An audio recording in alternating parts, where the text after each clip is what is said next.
Good afternoon and welcome to Meditation.Podcast, episode 5.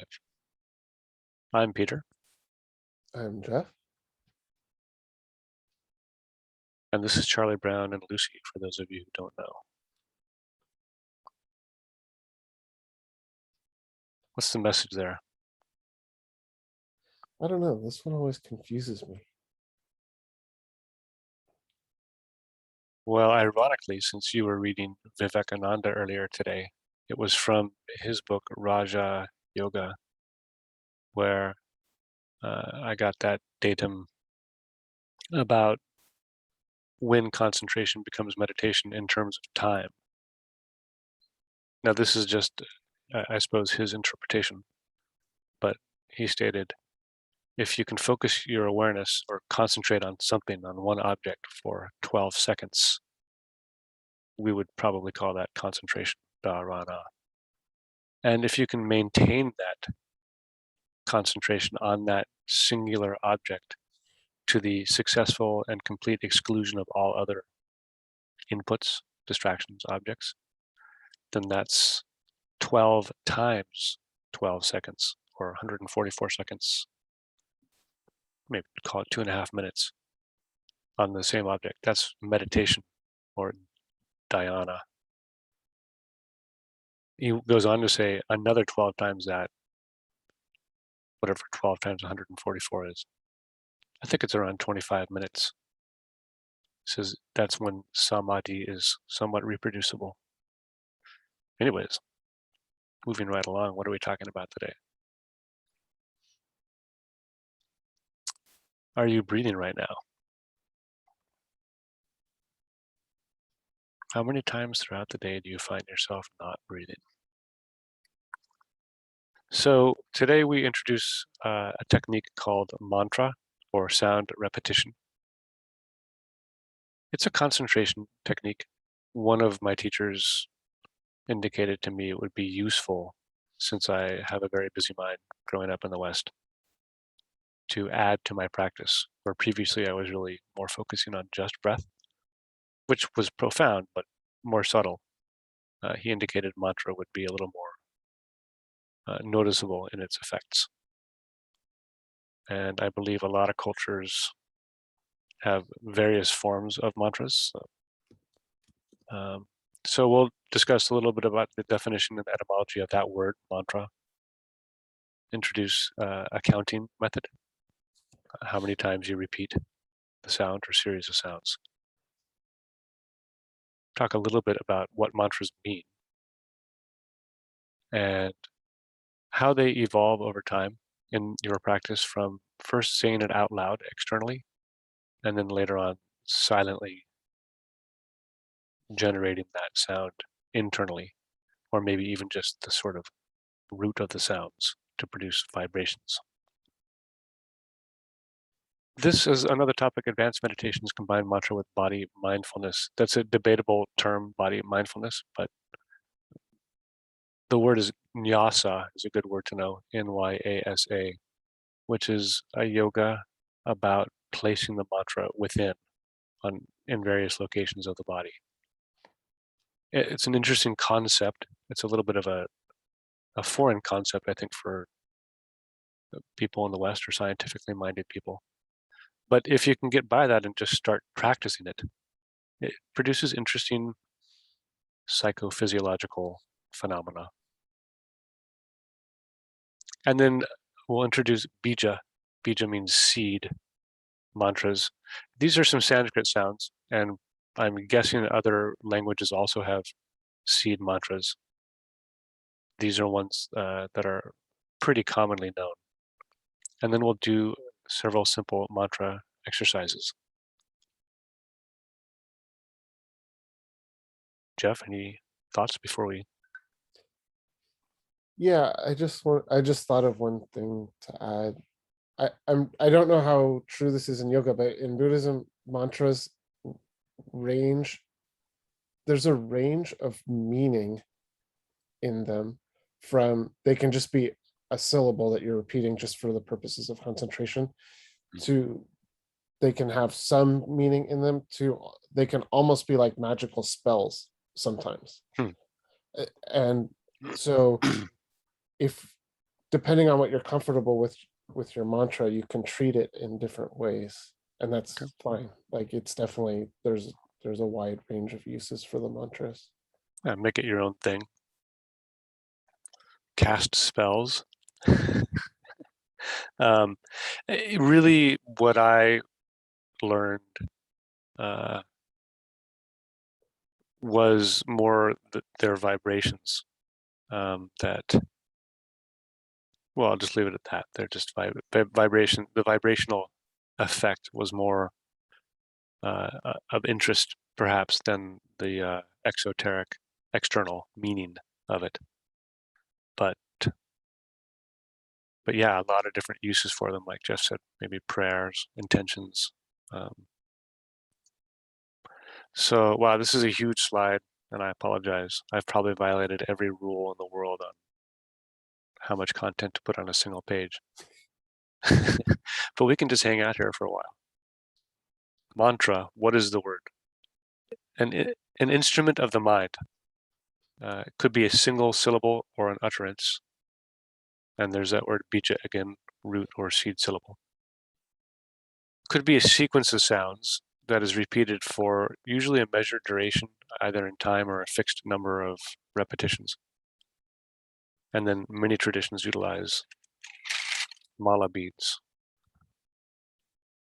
similar to rosaries in other religions, but just a number of beads on a string, so you can count maybe 40 times or 108 times.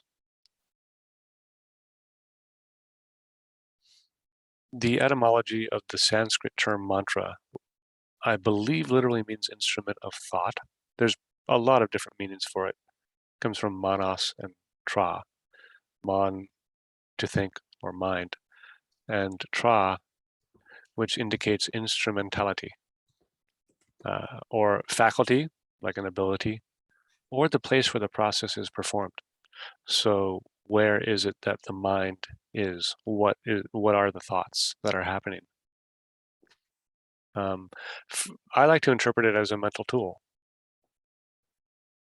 Just like you have a shovel to dig a ditch, a mantra is a tool you can use to concentrate the mind pretty quickly when there's a lot of other noise going on.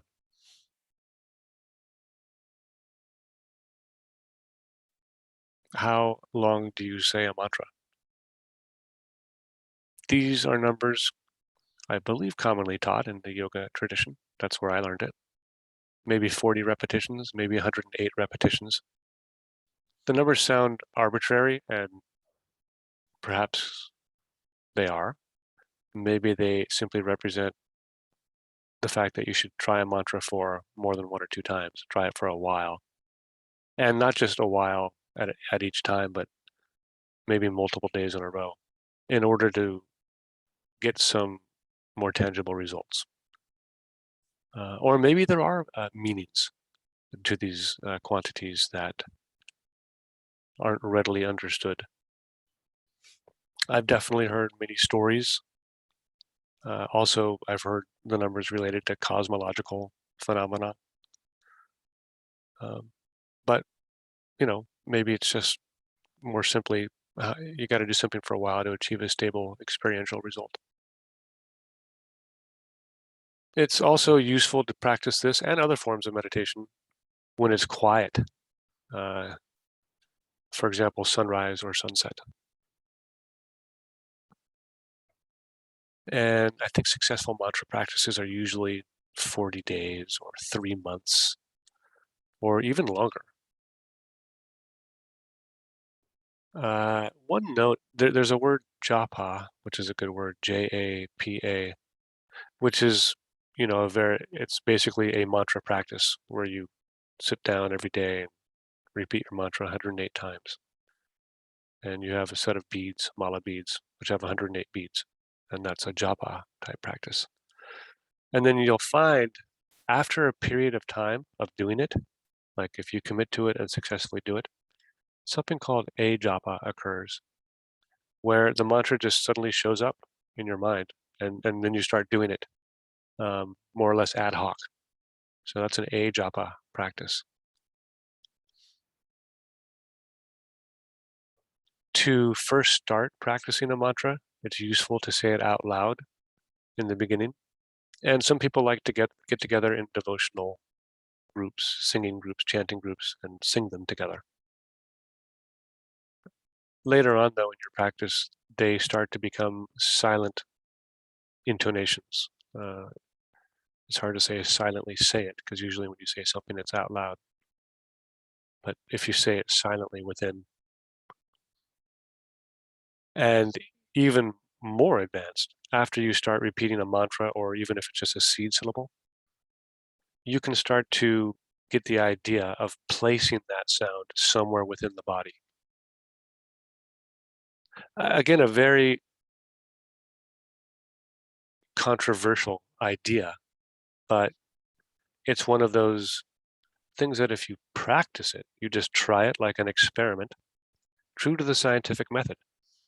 Do the experiment and see if there's a result that you can repeat, and then see if other people can also do the experiment and have some sort of interesting effect that can be repeated. So placing the mantra in different parts of the body, if you do it for a while, produces some interesting psychophysiological phenomena, which I think has been documented by a lot of people, but I'll leave it at that.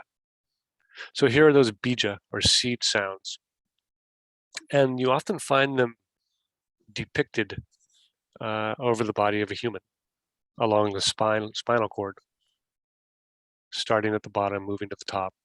Lam, fam, ram, yam, ham, sham, om. I think everybody knows om.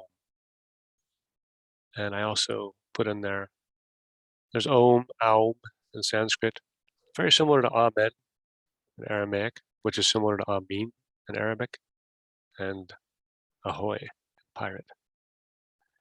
That one corresponds to the head region, the top of the head, or the crown of the head. Ksham corresponds just to the center of the head. Ham, the throat region. Yam, the heart region. Ram, the solar plexus or center. And that's one we'll practice with today, Ram.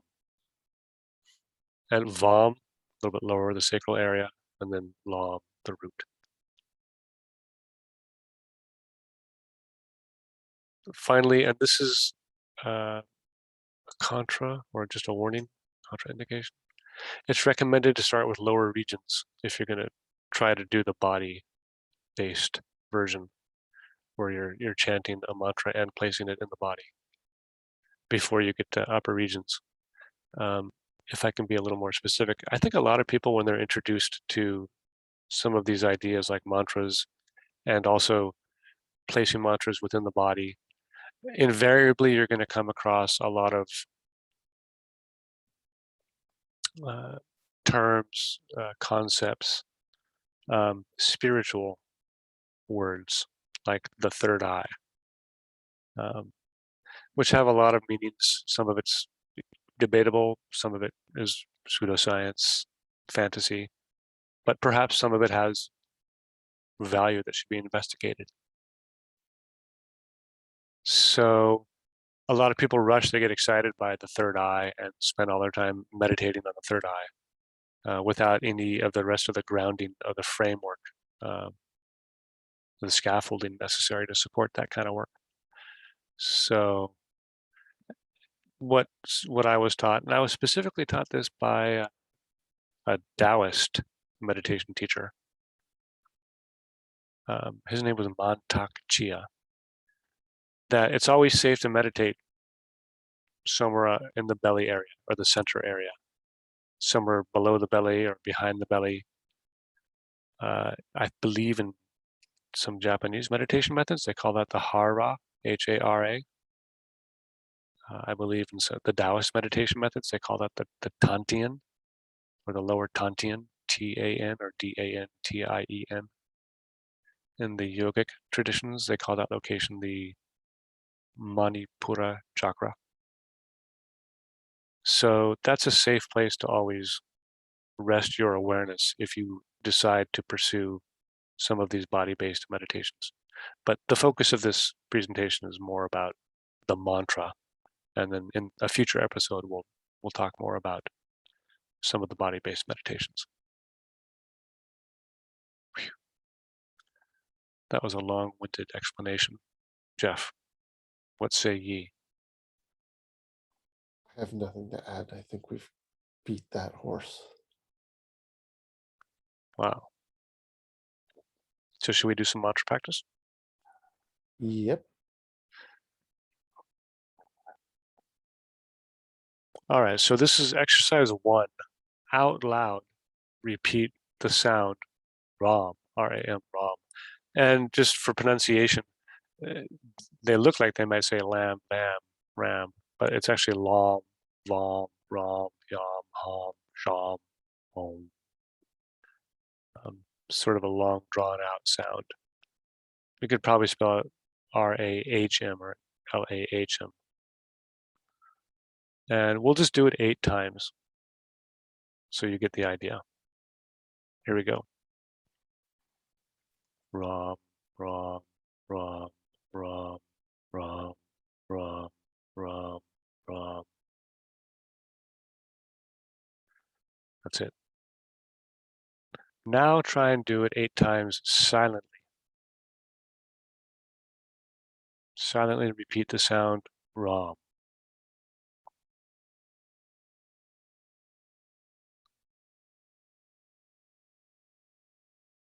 Okay. And now the third exercise is we'll practice it, a silent repetition of it. We'll try it maybe 40 times. And we'll do it in synchronization with the breath. So in order to do that, we'll first get into a breathing meditation, which we introduced in an earlier episode called 4-4 breathing. It's pretty simple. You simply breathe in for 4 counts, hold for 4 counts, you exhale for 4 counts, and then you hold for 4 counts. If that's difficult, you can change the counts. Maybe inhale for 4 counts, hold for 1 or 2 counts, exhale for 4 counts, hold for 1 or 2 counts. And then after we're in that breathing rhythm, we'll replace the counts. Instead of counting, as you inhale, instead of counting 1, 2, 3, 4, hold 1, 2, 3, 4, exhale 1, 2, 3, 4, hold 1, 2, 3, 4. Now I'm doing this out loud, but in the exercise we do it silently, obviously, so you can breathe. Instead of using those numbers, replace the counts with the sound silently Ram. So as I'm inhaling, I'm silently repeating Ram, Ram, Ram. Hold, Ram, Ram, Ram. Exhale, Ram, Ram, Ram, Ram. And then hold, Ram, Ram, Ram, Ram. But again, of course, you're doing this silently so that you can actually breathe.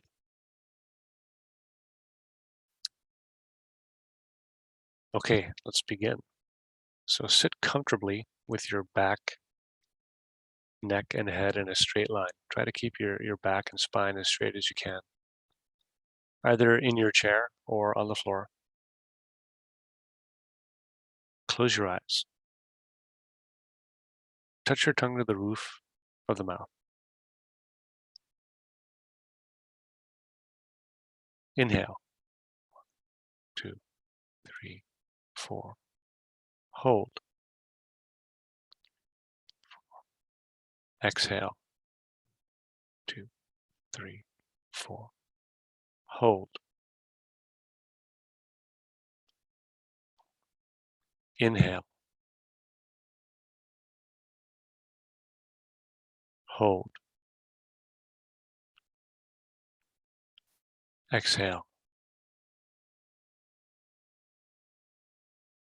Hold. Continue breathing, either at this rhythm or adjust the rhythm so that you're comfortable inhaling, holding, exhaling, and holding. Inhaling through the nose, if that's available to you, and driving the breath from the belly, using the abdomen, pushing the belly out on the in-breath, holding, pulling the belly all the way back in on the out-breath, and holding. Continue breathing.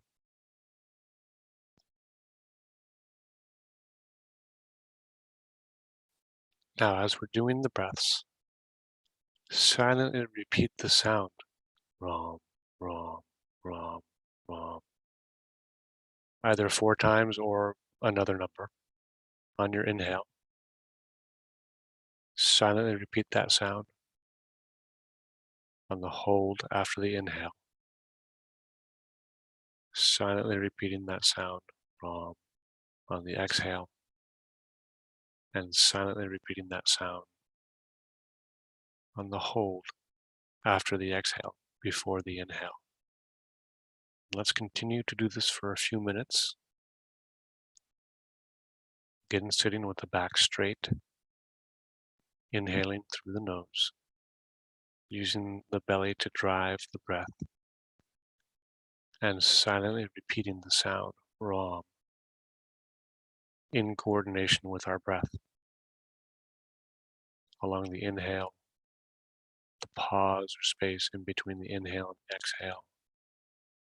the exhale, and the pause or space in between the exhale and the inhale.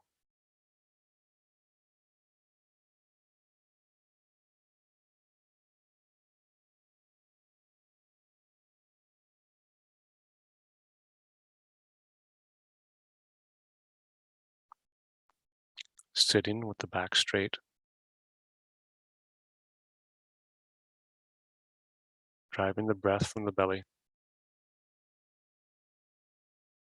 silently repeating the sound, rom, rom, rom, during each of these 4 phases of the breath cycle. The 4 phases being the inhale, the pause after the inhale, the exhale, and the pause after the exhale. Silently repeating the sound, rom. We'll just do a few more minutes.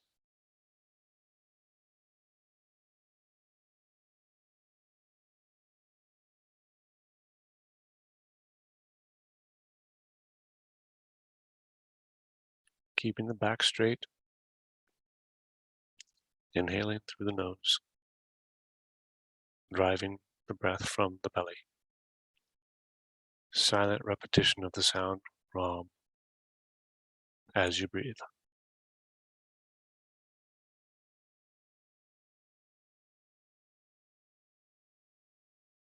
And just a few more seconds, one more breath perhaps.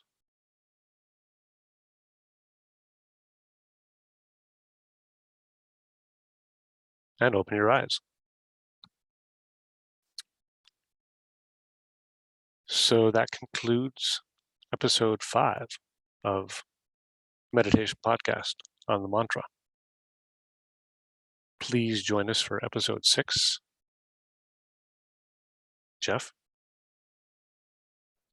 See you guys on episode 6.